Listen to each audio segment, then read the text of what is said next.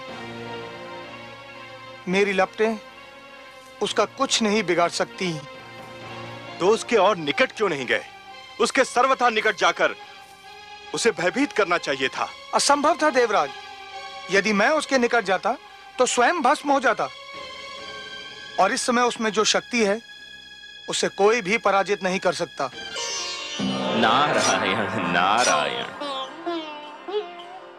आपने सत्य कहा अग्निदेव। ध्रुव के शरीर में जो शक्ति आ गई है उसे कोई भी पराजित नहीं कर सकता, क्योंकि उस शक्ति का नाम भक्ति है। अग्नि, जल, आंधी, झंझा, बाढ़, ऐसी कोई भी विपदा ध्रुव को डिगा नहीं सकती। एक बात कहूं देवराज? कहिए देवर्षि।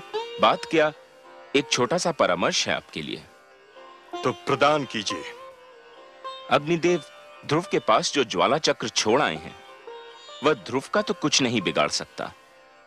हां, वन के निर्दोष पशुओं को अवश्य क्षति पहुंचा सकता है। इसलिए यदि आप उचित समझें तो अपने इस क्रोध की अग्नि को शांत कर लें।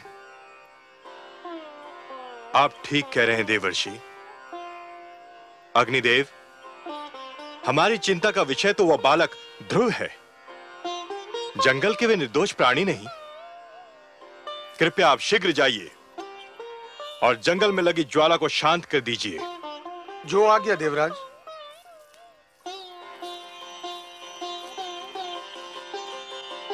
नारायण नारायण। ओम नमो भगवते वासुदेवाय। ओम नमो भगवते वासुदेवाय। ओम नमो भगवते वासुदेवाय। ओम नमो भगवते वासुदेवाय। ओम नमो भगवते वासुदेवाय। ओम नमो भगवते वासुदेवाय। ओम नमो भगवते वासुदेवाय। ओम नमो भगवते वासुदेवाय। ओम नमो भगवते वासुदेवाय। ओम नमो भगवते वासुदेवाय। ओम नमो भगवते वासुदेवाय। ओम नमो भगवते वासुदेवाय। ओम नमो भगवते वासुदेवाय। ओम नमो भगवते वासुदेवाय।